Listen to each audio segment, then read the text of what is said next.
wabarakatuh. Saya Intan Ayu Wulandari, NIM 2210254, Program Studi Ilmu Pemerintahan. Di video ini saya akan menjelaskan materi pertemuan 2 sampai pertemuan 14 dari mata kuliah Sistem Ekonomi Indonesia. Baiklah, langsung saja saya mulai dari pertemuan 2. Baik, di pertemuan 2 menjelaskan mengenai apa manfaat dari penerapan sistem perekonomian dalam suatu negara. Penerapan sistem perekonomian memberikan arah, aturan, dan mekanisme yang jelas bagi kegiatan ekonomi suatu negara sehingga mengatur penggunaan sumber daya agar lebih efisien dan tidak disia-siakan, dan juga membantu pemerintah dan masyarakat menentukan apa yang harus diproduksi, bagaimana memproduksinya, dan untuk siapa hasil produksi tersebut, serta menciptakan kestabilan ekonomi melalui peraturan distribusi, produksi, dan konsumsi, dan juga bisa membantu pertumbuhan ekonomi karena kegiatan ekonomi berjalan lebih terarah. Di pertemuan 3 membahas mengenai negara-negara mana saja yang termasuk ke dalam klasifikasi sistem ekonomi yang dilihat dari ideologinya. Yang pertama ada sistem ekonomi kapitalis atau liberal. Sistem ini berlandaskan ideologi liberalisme di mana kepemilikan swasta alat-alat produksi sangat dominan. Mekanisme pasar bebas menjadi penggerak utama dan intervensi pemerintah sangat minimal. Negara-negara penganut yang pertama adalah Amerika Serikat, merupakan simbol utama kapitalisme dunia. Sektor swasta mendominasi hampir seluruh aktivitas ekonomi, mulai dari industri, perbankan hingga layanan kesehatan. Yang kedua ada Inggris, menganut pasar bebas sejak era revolusi industri. Privatisasi besar-besaran dilakukan sejak era Margaret pada tahun 1980-an. Yang kedua ada sistem ekonomi sosialis. Sistem ini berlandaskan ideologi sosialisme, di mana negara atau kolektif masyarakat memiliki dan mengelola alat-alat produksi demi pemerataan kesejahteraan. Negara-negara penganut ada negara Kuba, negara sosialis di Amerika Latin yang hampir seluruh sektor produksinya dikuasai oleh negara, termasuk kesehatan, pendidikan, dan juga pertanian. Yang kedua ada Korea Utara, menganut ideologi Juche yang merupakan varian sosialisme. Seluruh perencanaan ekonomi dikendalikan penuh oleh pemerintah pusat. Yang ketiga ada Vietnam, secara ideologi tetap berpegang pada sosialisme di bawah Partai Komunis, meskipun sejak Doi Moi pada tahun 1986 mulai membuka diri terhadap pasar. Yang ketiga ada ekonomi komunis. Sistem ini adalah bentuk paling ekstrim dan kolektivisme di mana negara menguasai seluruh alat produksi. Tidak ada kepemilikan pribadi atas properti produktif dan perencanaan dilakukan secara terpusat. Negara-negara penganut ada Tiongkok atau Cina. Secara ideologi resmi masih komunis di bawah Partai Komunis Cina atau PKC, meskipun dalam praktiknya menerapkan ekonomi pasar sosialis sejak reformasi Deng Xiaoping. Yang kedua ada Uni Soviet, historis pada tahun 1922 sampai 19 tahun 1991, merupakan contoh klasik ekonomi komunis di mana seluruh industri, pertanian, dan juga distribusi dikendalikan negara melalui sistem perencanaan terpusat atau Gosplan. Yang keempat ada sistem ekonomi campuran. Sistem ini menggabungkan unsur kapitalisme dan sosialisme. Swasta dan negara sama-sama berperan aktif dalam perekonomian negara. Negara-negara penganut yang pertama ada Indonesia. Berdasarkan pasal 33 Undang-Undang Dasar 1945, negara mengelola sektor vital melalui BUMN atau badan usaha milik negara. Namun sektor swasta tetap berkembang bebas. Ini mencerminkan ekonomi Pancasila sebagai ideologi khasnya. Yang kedua ada Prancis, memiliki sektor swasta yang kuat, namun juga negara yang sangat aktif dalam layanan publik, transportasi, energi, dan jaminan.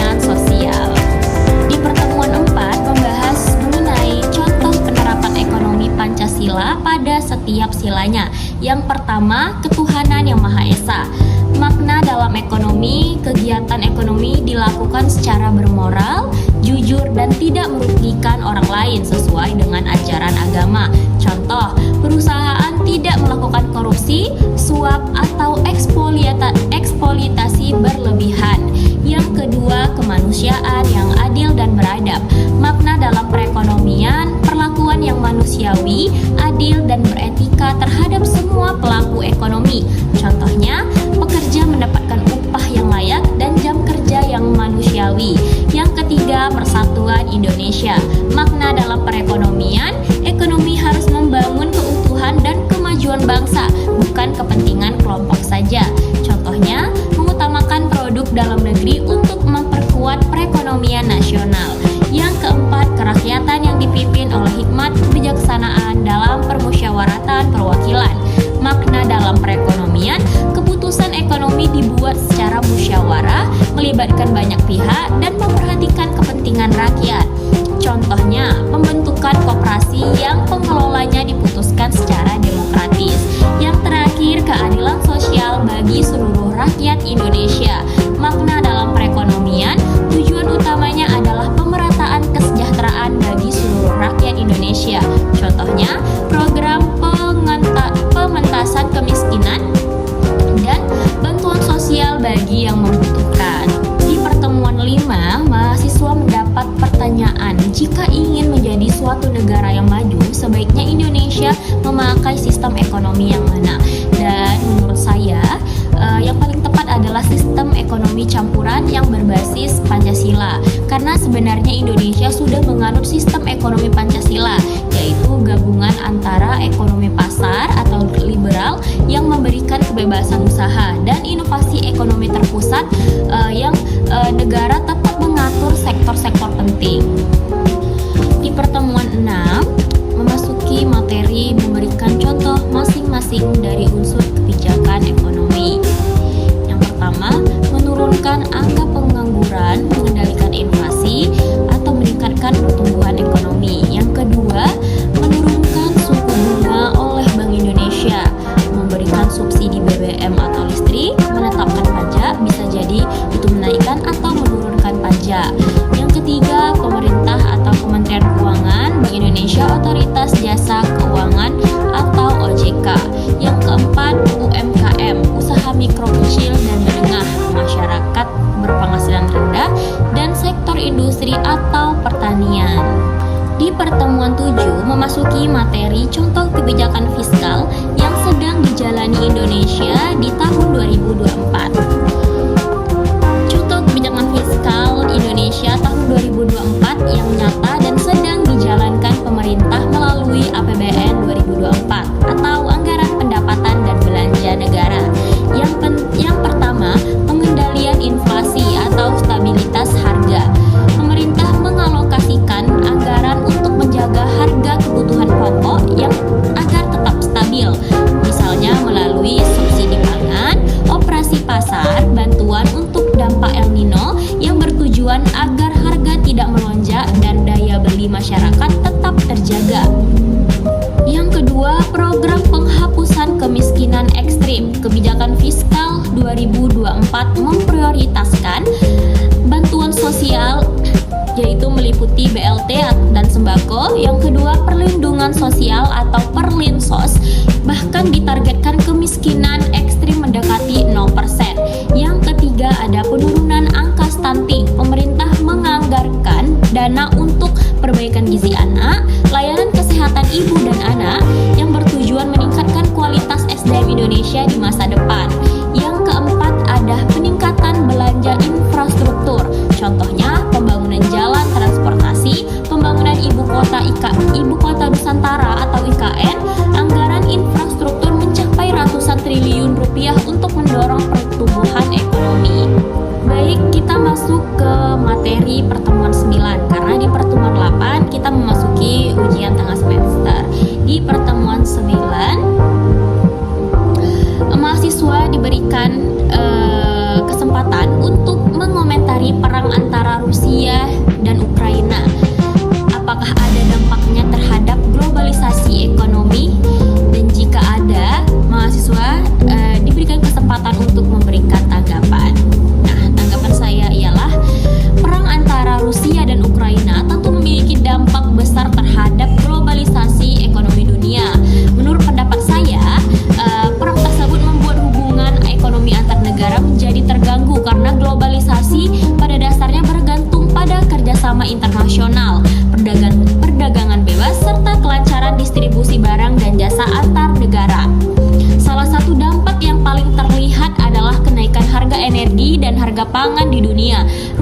merupakan salah satu negara penghasil minyak dan gas terbesar.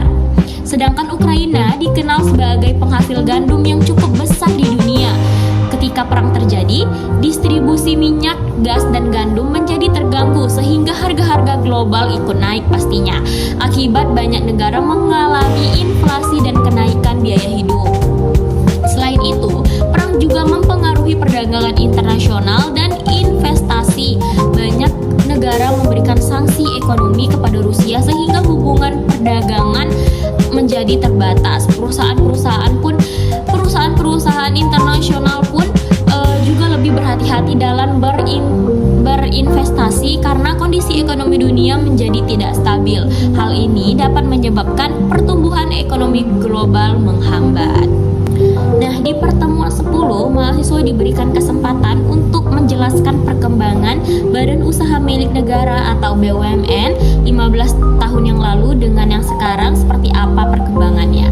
Nah, perkembangan Badan Usaha Milik Negara atau BUMN sekitar 15 tahun yang lalu dibandingkan dengan yang sekarang mengalami perubahan yang cukup besar, baik dari segi pengelolaan teknologi, pelayanan maupun kontribusi terhadap perekonomian negara.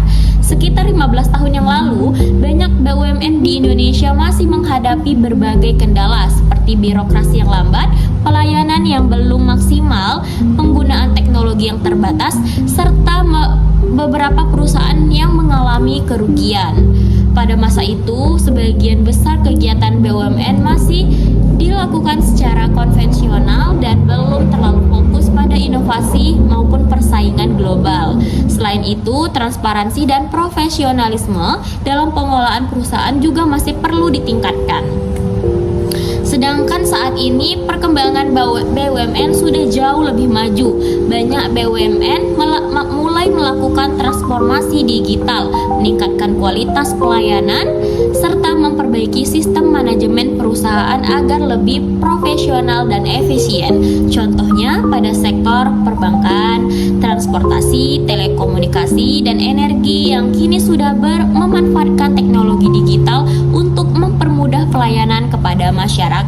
BUMN sekarang juga memiliki peran yang lebih besar dalam pembangunan nasional seperti pembangunan infrastruktur, penyediaan energi, layanan transportasi, hingga mendukung program pemerintah untuk meningkatkan kesejahteraan masyarakat. Banyak BUMN yang berhasil berkembang menjadi perusahaan besar dan mampu bersaing di tingkat internasional. Selain itu, pemerintah juga melakukan berbagai upaya perbaikan seperti restrukturasi BUMN, penggabungan beberapa perusahaan, peningkatan pengawasan, dan penerapan prinsip good corporate governance agar BUMN lebih transparan dan akuntabel. Namun demikian, tantangan BUMN saat ini juga semakin besar karena harus mampu bersaing di era globalisasi dan perkembangan teknologi yang sangat cepat. Oleh karena itu, BUMN dituntut untuk terus berinovasi, meningkatkan kualitas sumber daya manusia, dan menjaga kinerja perusahaan agar tetap memberikan manfaat bagi negara dan masyarakat. Pertemuan 11, mahasiswa diberikan pertanyaan. Menurut mahasiswa, mengapa di antara 7 BUMN yang terbesar di Indonesia didominasi oleh bank? Jelaskan dan berikan gambaran nyatanya.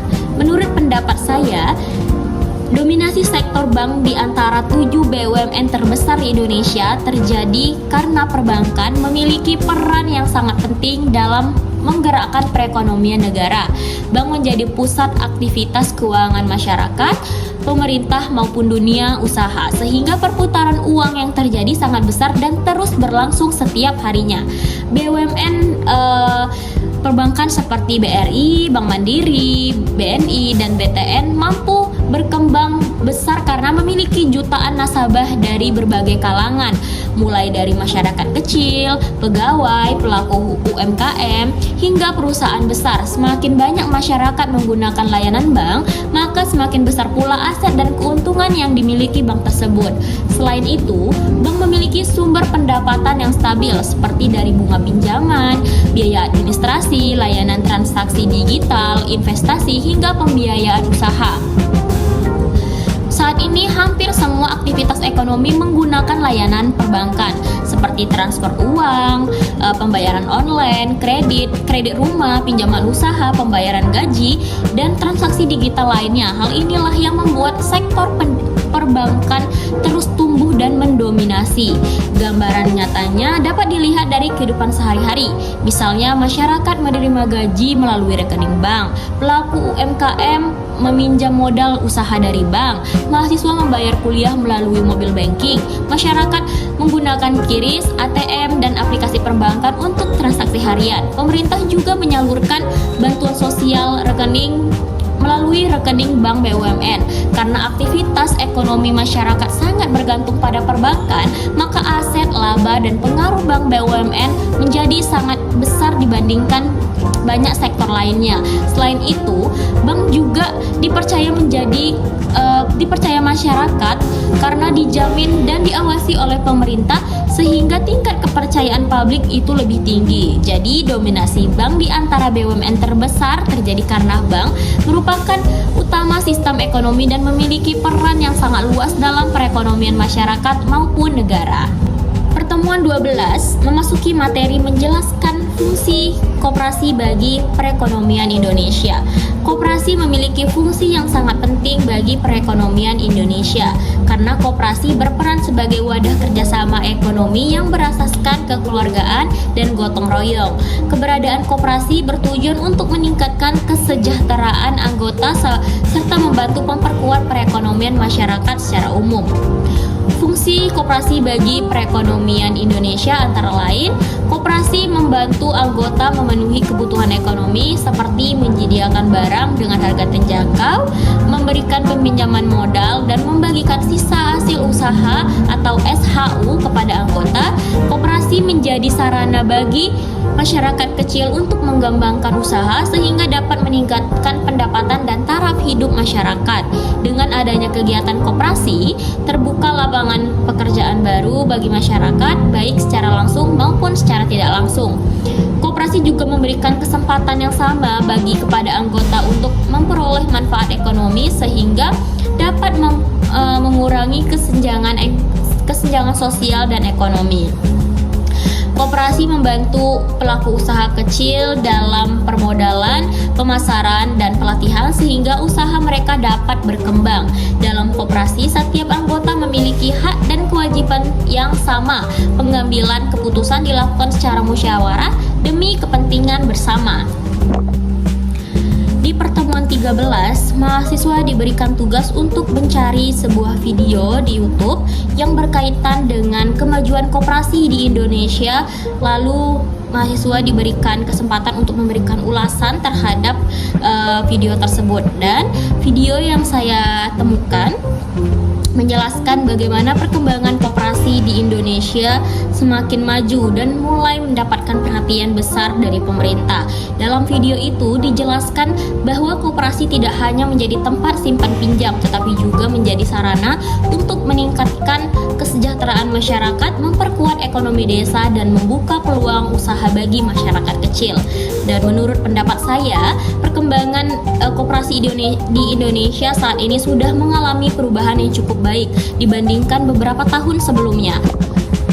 Banyak koperasi yang kini menggunakan sistem digital dalam pelayanan, pengelolaan keuangan, dan transaksi, sehingga lebih praktis dan transparan. Selain itu, program pemerintah yang mendukung pembangunan koperasi desa juga menunjukkan bahwa koperasi masih dianggap penting sebagai penggerak ekonomi rakyat. Dengan adanya koperasi, masyarakat kecil dapat memperoleh modal usaha, pelatihan, serta kesempatan meningkatkan pendapatan mereka.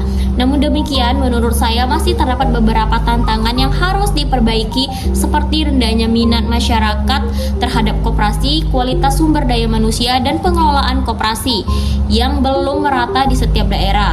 Oleh karena itu, koperasi harus terus berinovasi agar mampu bersaing di era digital dan semakin dipercayai oleh masyarakat banyak. Di pertemuan 14, mahasiswa harus memberikan masing-masing contoh penerapan ekonomi kreatif di tempat mahasiswa bekerja atau di lingkungan sekitar mahasiswa. Nah, di lingkungan sekitar saya banyak warga yang menjual makanan seperti kue, nasi kotak atau minuman kekinian melalui WhatsApp, Instagram, dan TikTok. Mereka memanfaatkan kreativitas dalam rasa, kemasan, dan pemasaran digital untuk menarik pelanggan. Tempat percetakan atau usaha kecil sering menawarkan jasa desain undangan, banner, stiker, dan logo. Kreativitas desain menjadi nilai tambah dan menghasilkan pendapatan. Masyarakat membuat kerajinan seperti tas anyaman, aksesoris, atau souvenir khas daerah yang dijual secara langsung maupun online. Produk dibuat dengan sentuhan kreatif agar memiliki nilai jual yang lebih tinggi. Selanjutnya, banyak orang di sekitar saya yang membuat konten video promosi usaha kecil, vlog kuliner, atau review produk di sosial media. Aktivitas ini termasuk ekonomi kreatif pada subsektor aplikasi dan konten digital. Penjahit lokal juga menerima pesanan kebaya, gamis, pakaian dengan desain khusus sesuai dengan keinginan pelanggan. Kreativitas model dan kombinasi menjadi bagian dari ekonomi kreatif. Di lingkungan sekitar sering ada jasa foto wisuda, lamaran, atau acara keluarga, termasuk edit foto digital, juga kebutuhan media sosial atau dokumen.